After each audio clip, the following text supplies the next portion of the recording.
Hi everybody, it's Mo from Mo Goes, and I'm back again with another video. It is Friday, August 30th. It is opening night for Halloween Horror Nights. I am out of breath.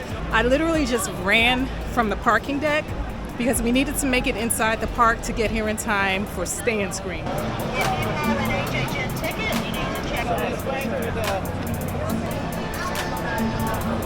We are right now in the Stay and Scream line for Insidious and Ghostbusters. And the line is moving pretty well. We're headed into Insidious right now. It's a 60-minute wait, so let's head inside.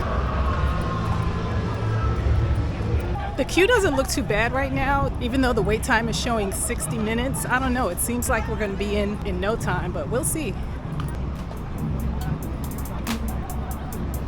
Insidious was insane. Oh my gosh, I haven't screamed that much. This is one of the top houses, and I haven't even seen any of the others yet. This is our first house, and this one was outstanding. We just got finished doing Triplets of Terror. It was okay. That probably is going to be one of my top 5 houses, so it was okay. It was really short. It had a few good jump scares, but it was just okay. I'm not sure what the storyline was, but it was okay. We're doing pretty good. We're on the 3rd house, and it's Ghostbusters. There's only a 30-minute wait, so let's get in the queue. Ghostbusters was great. I actually heard some mixed reviews about it, so I kind of went into it a little skeptical, but I was pleasantly surprised. I enjoyed it. I never saw the movie, so I really don't know the storyline, but I think the house was great. They did a good job.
Scare zones are getting a little busy, but I don't think they're as busy as they could be. I think once we get deeper into the season, things are really going to start to jump off.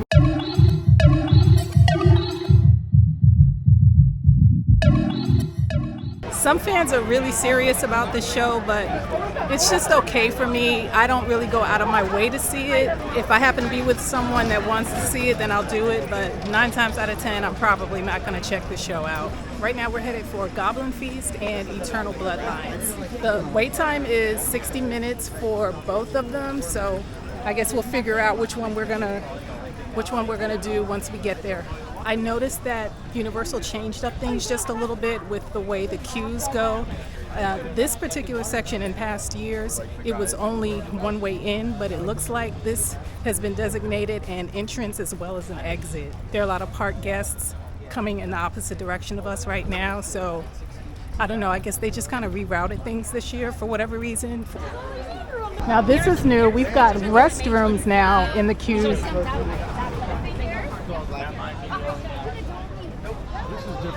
Oh wow, this is a completely different setup from last year, and it looks like the tents are new as well. So Goblin Feast is 60 minutes, Eternal Bloodlines is 50. We're gonna do Eternal Bloodlines first. Not gonna lie, this is probably one of the worst queues in the entire park. They wrap up and down and go on for what seems like forever. And to me, what makes it worse is that you're shoulder to shoulder and it's just way too tight. This is why you want to get an HHN Express Pass. We've been in this line for 1 hour 33 minutes. Finally, we're going in. This one better be good. It was a good house, but I would not wait that long again. After Eternal Bloodlines, we made our way to the front of the park to Minion Cafe, where we had a bite to eat. The Szechuan chicken was dry, but I have nothing but good things to say about the Pet Rock. It was absolutely delicious. 10 out of 10, highly recommend. We called it a night after dinner with 4 houses under our belts. We stayed on site at Sapphire Falls, so it was an easy commute from the water taxi back to the park. So it's night 2 on opening weekend of HHN. It took us a little while to get inside. We actually used the dedicated hotel guest entrance this time, thinking that it would get us in quicker.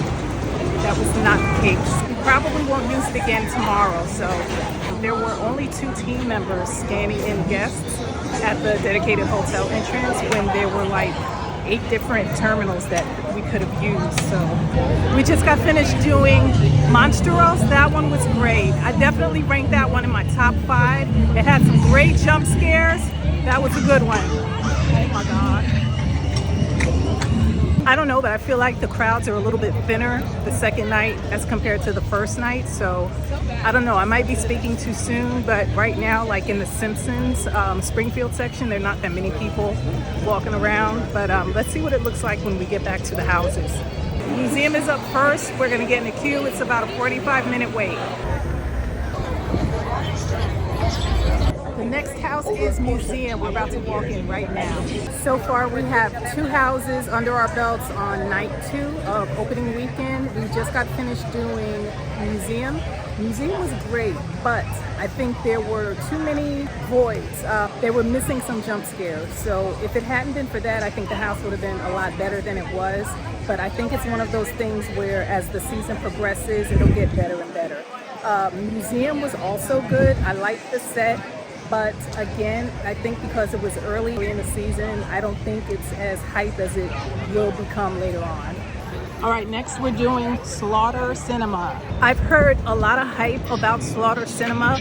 I don't know what to expect, so I'm staying on the fence with it until I actually get in there and see it myself.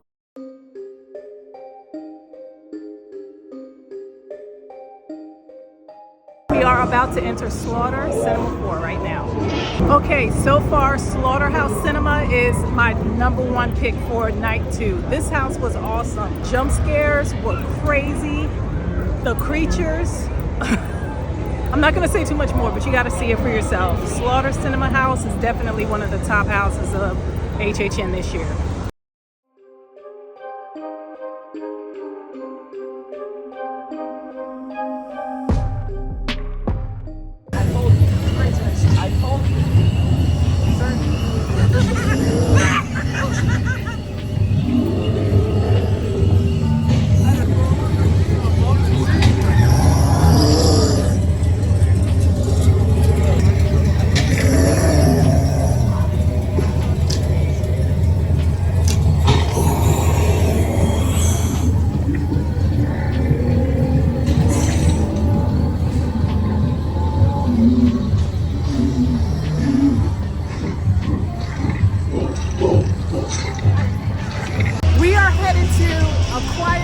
Right now the queue is standing at 70 minutes, so let's see how this goes.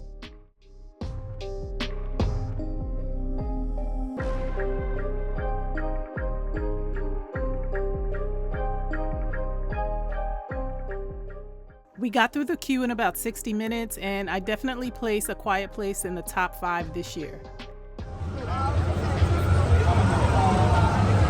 Next house is Major Suites.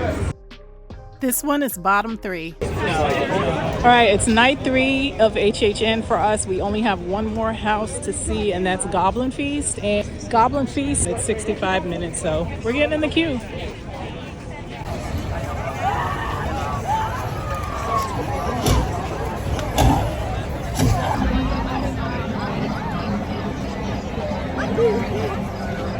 All right, we're about to go in. This one was a 45-minute wait, and we are going in Goblin Feast.